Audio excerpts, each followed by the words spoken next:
Pragmata is finally here, and Capcom are apparently fighting against themselves for Game of the Year this time around, with them not even being done releasing games yet, with another one scheduled to come out later on in the year. But this isn't a video on that. No. Today we're going for every single one of the 35 achievements Pragmata has to offer, and oh boy was this a journey. And not because of its difficulty or the time it took to get all these achievements, but instead down to how much I actually loved this game. But there'll be more on that later. For now, sit back, grab a snack, and let's get into it.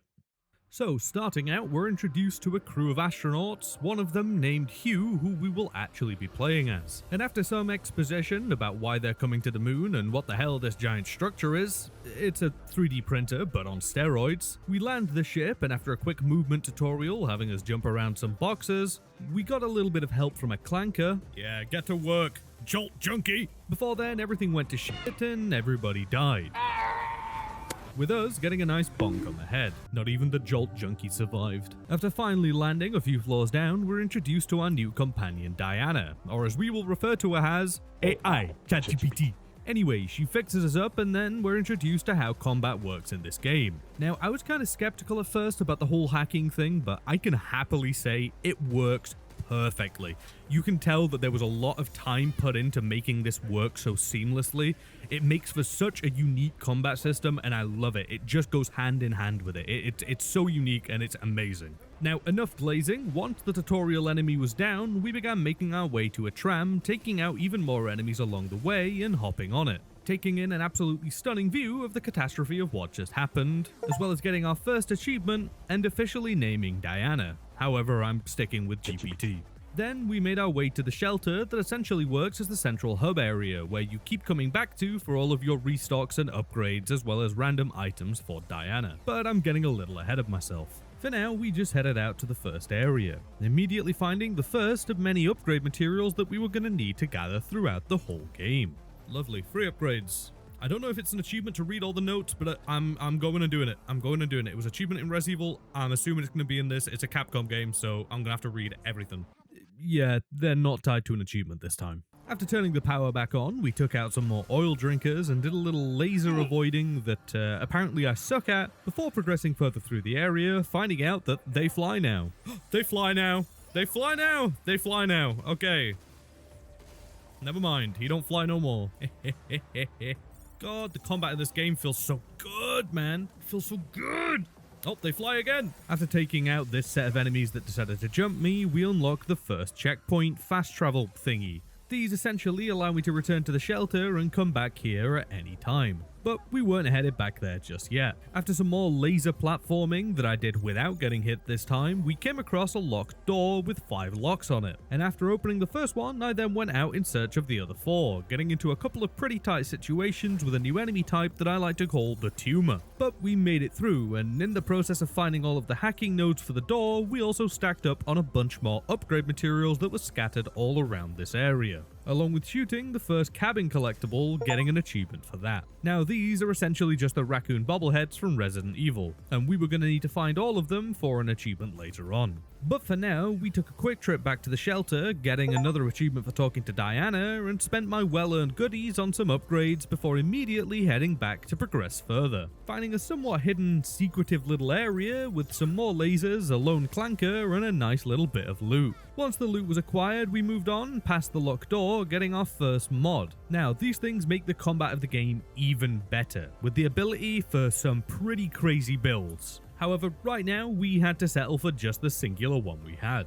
A little bit more exploring later, finding even more upgrade materials, as well as taking out the other 2 cabin figures in the first section, and grabbing our first REM, that are pretty much just little presents for Diana. However, this one was hidden behind a holographic wall that gave us an achievement for deactivating it. After looting up, we made our way to an elevator and had a brief holdout section whilst heading up on it. Then, once we reached the top, we were face to face with the first boss of the game. Hi. Now, I thought to myself at this time, holy shit, this is kind of early for a boss, but honestly, this guy was super easy and was actually really fun to fight, and it ended up with us taking him down without much effort, getting some money and a shelter license key as a reward. Now, the license key essentially just allows us to upgrade our gear to higher tiers, and along with that, we also got another achievement. Now, Area 1 was completed. Well, for the most part. There were still some collectible items and such that I couldn't get right now, but for story reasons, we were done. So I headed back to the shelter and did some quick upgrading. Now, I was a complete idiot here and actually forgot to unpause my recording after taking a break and missed a couple of minutes, but basically we headed out to the new area that we unlocked after equipping some new drip that reminded me of some of the Spartan armors from Halo Infinite, and upon arrival we found out that Diana could indeed not fly and got introduced to a new enemy type that I like to call the Beyblade. Okay, I think that's everything I missed. It really wasn't that long. Now back to the stuff I actually recorded. Now, the first area that we actually went through was kind of small, but I guess it was kind of the tutorial stage. However, in my opinion, this is where the game really starts to open up a bit as we arrive in a replica of New York City. I'd just like to take a second here to remind you though that we're still on the moon because this area had me forgetting about that a lot. I'm also going to take this time to remind you that if you're enjoying the video up to this point, then please consider dropping a like and subscribing because I do greatly appreciate it and it does really mean a lot. So, just go and do it. Do it now. I'm looking. I'll see if you do it. Right, yeah. Where were we? Oh, right. Upon arrival in this fake city, I grabbed some more upgrade materials and took down some bolt crunchers in the streets before getting blocked off by a giant wall. That I now had to go around and find these here towers to hack to unlock it. After getting the first one, we got chased down by the boss baby variant of Clanker.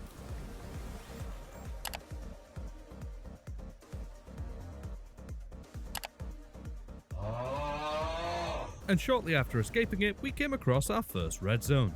These are little areas with some pretty challenging enemies inside them, that you have to take out in order to get some pretty decent loot at the end. However, they actually require a key to enter and I don't have one. So I just continued on, taking down even more Beyblades before immediately finding a key that I took straight back to the zone and headed in. Now, this one really wasn't that hard. I mean, it's just kind of the lack of space in these rooms, but the enemies themselves really weren't too bad, and I got myself some pretty nice loot for my troubles, along with the achievement for actually securing the red zone as well.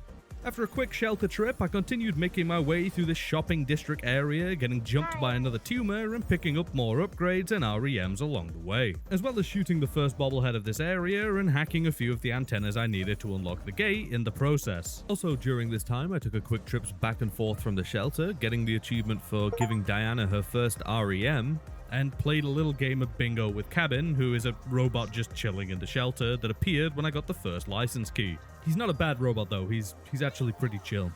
After making some pretty good progress on both the antennas and upgrades, I arrived at a kind of platforming area that you're supposed to climb up, but I thought I could see some loot down at the bottom, so instead I headed down, where I was briefly swarmed by a horde of Beyblades and some standard clankers. But I took them out with relative ease, getting the loot along with another REM. Then actually made my way up the platforms that quickly led me to a holdout section with a whole bunch of enemies along with the boss baby from earlier. Now, I actually thought that these things were going to be much harder to fight, but like pretty much every other enemy in the game, they were pretty damn easy, and once they were taken down, we hacked the antenna. The way to the final two antennas was actually pretty chill. I mean, there were a couple of enemies along the way, however they gave me an achievement and we actually ended up getting an upgrade for Diana that now allows us to break this filament stuff that's been blocking off a bunch of areas that we couldn't get to previously. Now, I was actually going to take a quick break here, however I thought that we'd be kind of close to the end of this area, so instead I just continued on, taking out a whole bunch of enemies in this enclosed room that I yet again used a giant laser on the ceiling to help me with, before finally hacking the last antenna and eventually deciding to take a break, heading back to the shelter and getting another achievement for giving Diana an entire REM set, and then headed back to the first area, getting the achievement for hitting 100% exploration in a single sector, followed by the achievement for receiving a painting from Diana. Now, there are a lot more places that we can go now because we can break the filament, but I'll do that later because now we made our way back to the second area and down to the main street, taking out even more boss babies down there before encountering the next actual boss. Although this thing looks pretty crazy, it was actually really easy but pretty fun to fight, with one of the mechanics being having to climb up some of the buildings that it generates during the fight to avoid its literal nuke attack. I don't really know what to say, I really enjoyed this boss.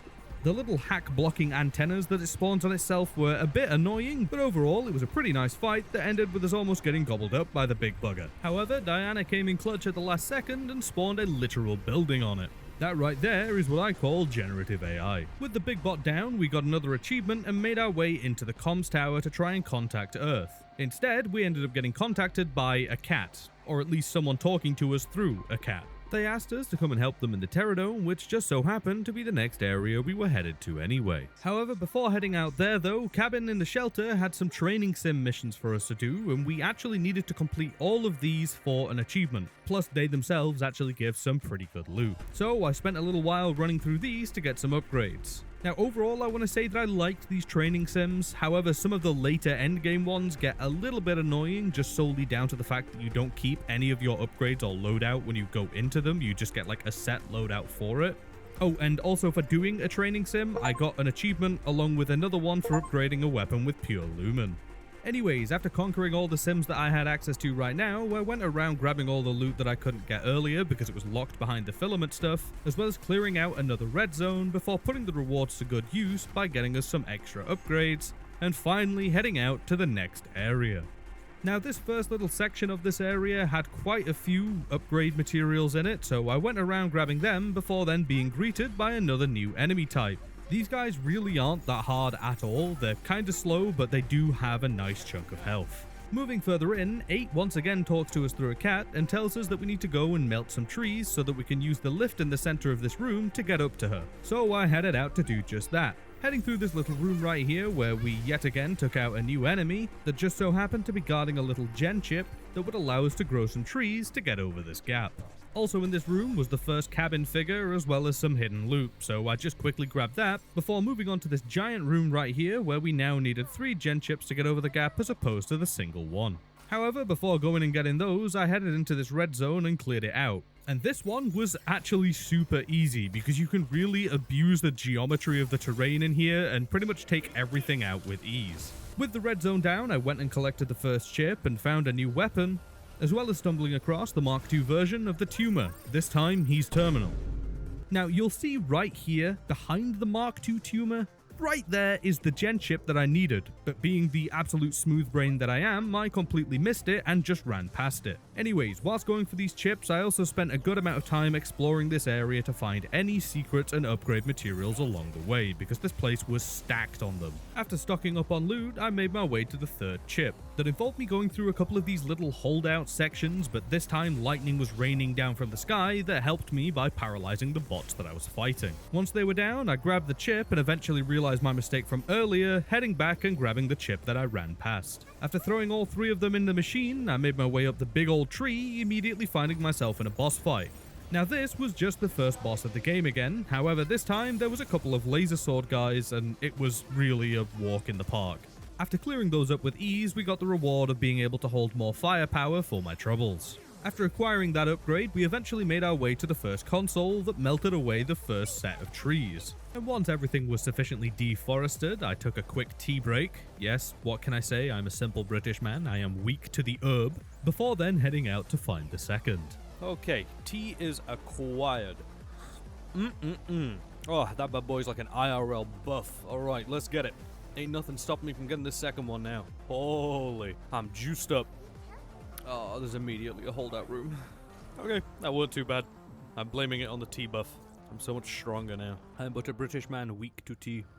Oh, it's good though. Nom nom nom. Alright, I'm gonna shut up about my tea now. Go back to post-commentary Frogman, alright? I've had enough. Now I'm going to take a second here and just talk about the fact that I really like the switch up between these two areas, because the first one was kind of like an open exploration based area, whereas this second one is more of a gauntlet where you choose the enemies that you're going to fight whilst moving through these rooms. I really liked it.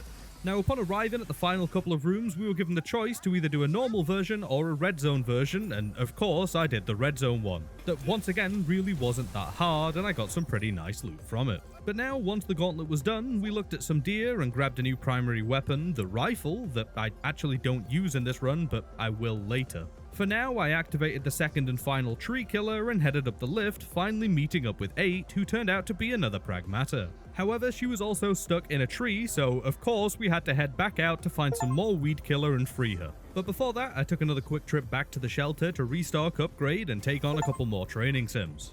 Alright, so this next area really caught me off guard, because we went from this kind of foresty enclosed environment to, well, the literal ocean. That also gave me a quick little jump scare because Hugh opened his helmet and yeah, I'd completely forgotten what he looked like by this point in the game.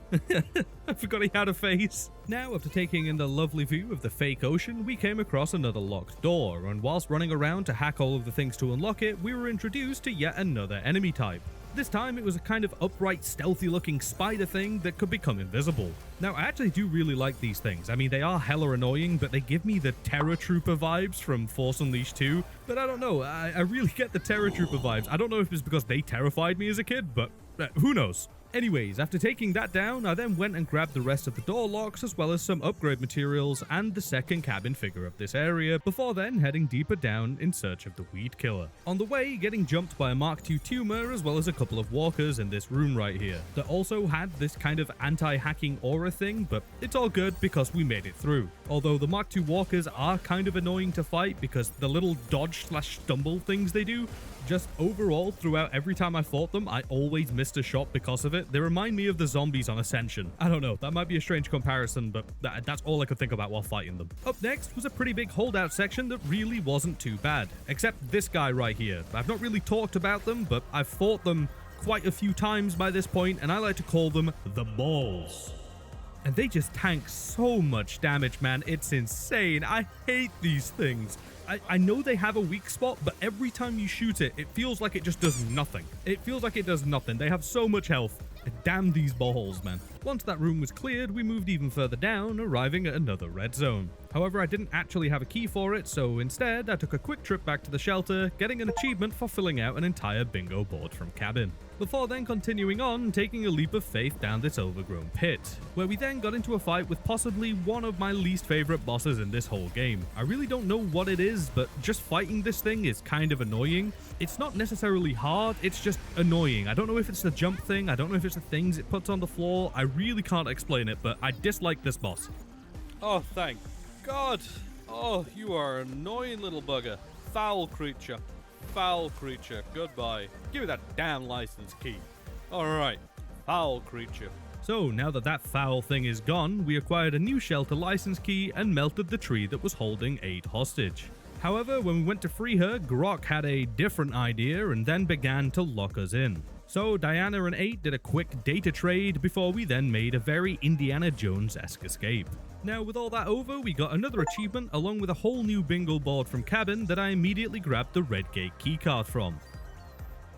Then headed back out into the Terradome, mainly to take out a bunch of enemies for some money, as well as run through and grab some of the hidden things that I initially missed. And once I was finished on the cleanup, I then went and ran through even more training sims, then I went and spent my upgrade points and headed out into the next area, the Lumen Mines. Now, up until this point, I'd kind of forgotten that we were on the moon. I mean, can you really blame me though? We were in New York and then a huge biodome type area, so I feel like it was pretty easy to forget. Anyways, the lunar mines were actually pretty cool, introducing some outside sections with low gravity and a huge ass lunar digger that was just chilling under the surface in all of these outside areas. So to avoid being grabbed by it, we had to be a little more cautious. Moving further through the area, as well as going back in and out of buildings, I took down a whole bunch of enemies along the way, as well as grabbing any and all secrets and upgrades I could find that also included the bobbleheads.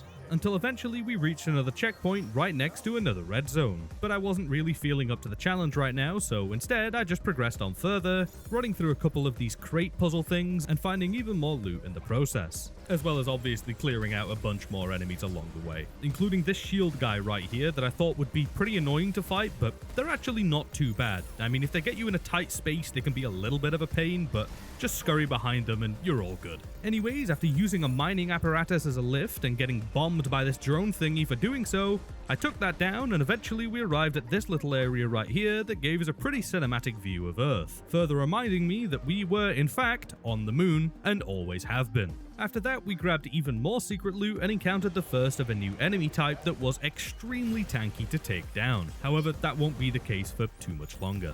After taking down the sludge-infested clanker, for some reason I remembered that I never went and cleared out that final red zone back in the Terror Dome, so I quickly took a break to go and do that. Now personally, I think that this is probably the second most annoying red zone in the game, because there's one of these stupid balls in here that just takes way too long to put down, along with 3 of the invisible spider things. The devs definitely knew what they were doing when they made this room, and I do not agree with it. It's a foul place. Once the red zone was cleared, I went and did the same thing for the one that we found in the mines, and this one was much better. I mean, sure, the enemies here were stronger, but there was actually room to move around, plus Diana is absolutely cracked for these. Now finally, once both of those were cleared out, we made our way further into the mines, almost getting gobbled up by the big mining worm down in some tunnels, before then arriving at what looked to be the lead up to a boss arena, because I'd not had a boss fight in a while and this area just looked way too grand to not be a big fight. So I decided to take a real quick break before moving any further on, and went and won a game of hide and seek against Diana for another achievement. After that high stakes game of hide and seek, I headed back to the mines to grab another achievement real quick for repelling one of the big worms that's just chilling in one of the outside sections. Also, doing this made me realize that these worms are really not an issue. You can just absolutely nuke them if they attack you. Anyways, I then returned to the area where I thought there would be a boss fight, and it was indeed a boss fight, this time with a big old worm. And once again, I'm going to comment on the difficulty of this fight because it was very easy. Probably the second easiest boss so far in the game. It's just a big worm. What can it really do, you know? Now, taking this thing down gave us another upgraded shelter license key, and around this time I did also get the achievement for doing 3,000 hacking damage as well, so just add that to the total somewhere here too.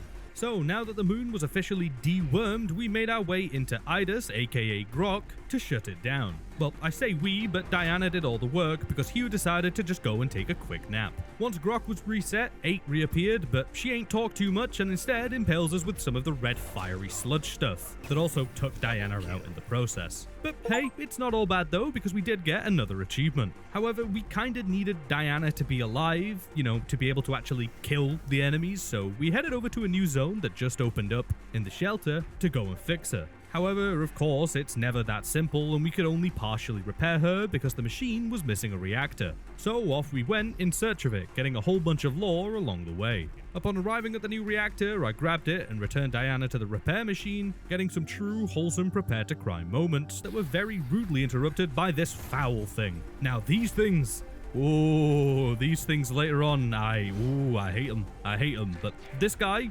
he's okay, he's pretty chill. All we had to do for this fight was survive for around a minute whilst Diana was in the microwave, and once she'd done cooking, she just straight up deleted him. Like, he's gone. Which then also made me question why she's not been doing that this entire time. Regardless, Diana was back up, along with her now getting a nice new ability to clear up this yucky red sludge. So after making our way back to the shelter, getting another achievement upon arrival, I decided that before moving forward, I was going to head back to some of the earlier areas to grab the last of the loot there, because a lot of it was locked behind the red goo. And after spending around half an hour just going around and grabbing all of the loot that I missed, as well as clearing out a red zone or two that eventually got us to 100% exploration in all of the previous areas. Now, after returning to the shelter to cash in my loot, I also decided to run through a bunch more training sims before heading out, just so that we could get even more upgrades from them. But eventually, once we were done with all of that cleanup and we were sufficiently geared up, we then finally headed out into the new area called the Central Port to chase down 8. Upon arriving, we took this train tram thingy to get closer to the center of the area, having to survive a couple of holdout sections on this before reaching the other side. Moving further along, we smashed up some of the goopy boys from earlier that were significantly less tanky now, before coming across the first of many caution-locked arena thingies in this area. Now, I really think that these little fight sections can be pretty damn hard, because you're so limited on space and the goop is everywhere that you really don't have much room to breathe. But alas, we got through them, getting another achievement in the process for cleansing 3 or more of the goopy clankers at the same time. After making our way deeper into the port, we took out a goopy version of the boss baby from earlier, along with also clearing out this red zone right here. And oh boy, is this the #1 most annoying red zone in the game, in my opinion. Now, I have a love-hate relationship with flying enemies sometimes, and this one was definitely a I hate them and they love to just shoot shit at me. I don't know, I just found this room really annoying. I'm curious if any of you despise this red room as much as I do, but regardless, we did eventually clear it out. Moving past my trauma of flying enemies, the boss fight right here was actually pretty easy.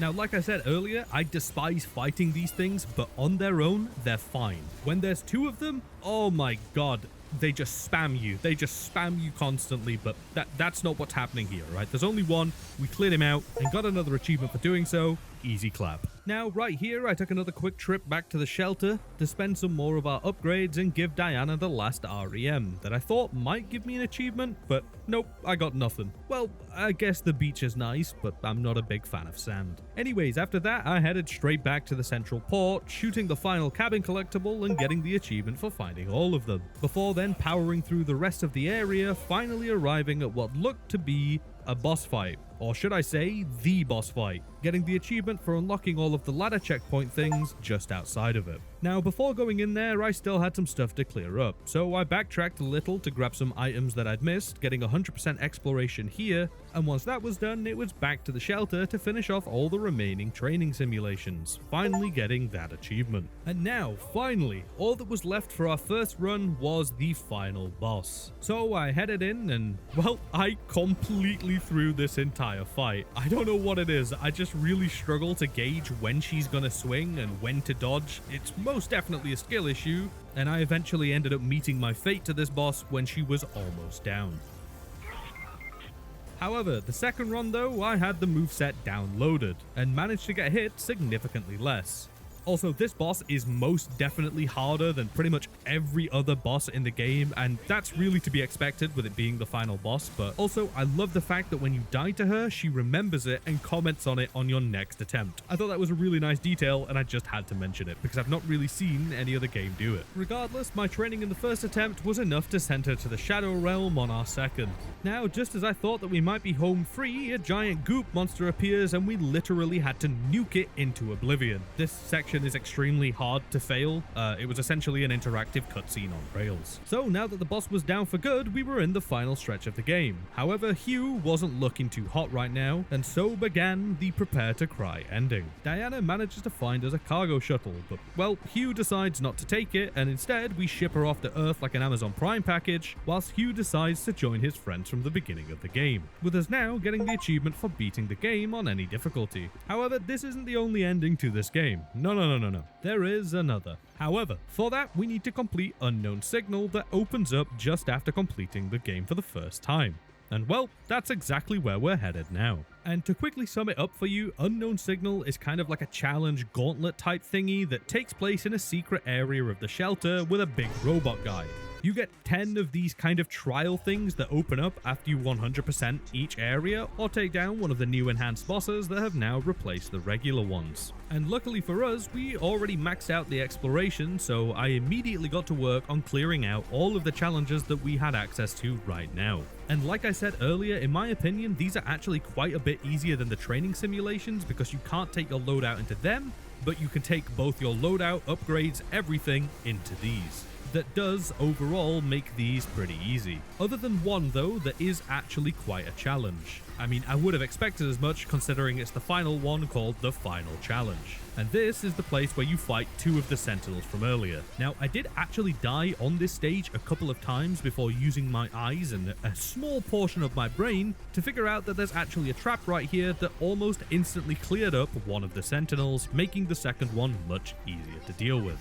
I still stand by it though. Fighting two of these at the same time? Absolute cheeks. Never again. Also, I'd just like to add on that they're not the normal ones either. They're the goopy ones that you have to cleanse twice before you can actually damage them, so it just makes it even worse. Alrighty, it's achievement spam time right now because I got quite a few of them pretty quickly. Starting out with the one for completing our first challenge in here, followed by us printing every single weapon, hacking node, and ability in the game. And then whilst making my way through some of the areas to face off with the new juiced up bosses that essentially just start in their second phase and have a bit more health, we took down a sweeper bot for another achievement, as well as hacking one of the shielded jolt junkies that gave us its shield, and another achievement along with it. And at this point, we'd taken down all of the quote-unquote harder bosses, so I headed back to the unknown sector to finish off the last of the challenges, allowing us to collect the loot within. That included a couple of outfits and a gun that uses money for ammo, as well as last but certainly not least, a new mod that essentially stops the red goop from killing Hugh, that if you equip before taking down the final boss, you get a new ending. And now all that was left for Unknown Signal was to take out 8 once again.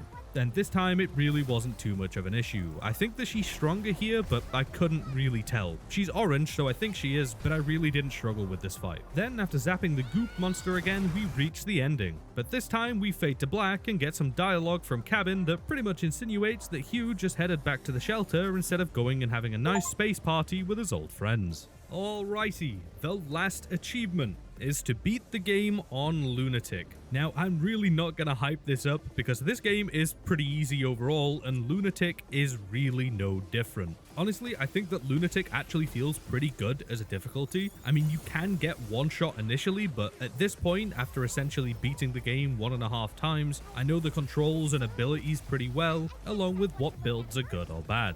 And I mean, I didn't even use the same build. I decided to go with the rifle this time and things worked out pretty well. And in all honesty, this was a breeze to get through. I think it was actually faster than my original playthrough, believe it or not. And I mean, yeah, I did die to the bosses along the way this time, but overall, it's nowhere near the hardest difficulty I've ever played.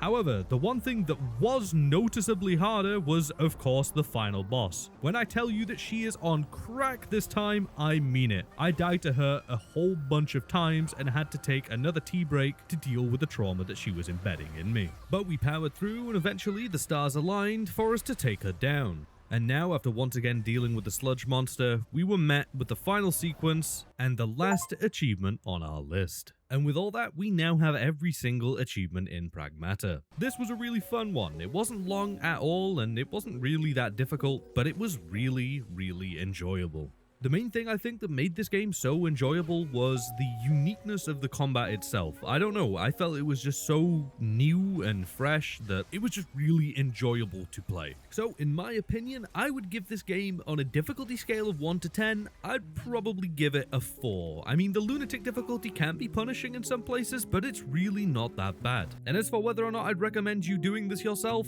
I 100% would. This game was such a breath of fresh air, and the combat, like I've said many times, was really, really good. I'd also say that this is quite a beginner-friendly 100%. I mean, I myself haven't 100%ed that many games, but this one was really, really quick. Anyways, as always, let me know what you want to see me play next down in the comments below, and if you did enjoy the video, then please consider dropping a like and subscribing. I would greatly, greatly appreciate it, and I hope to see you all in the next video.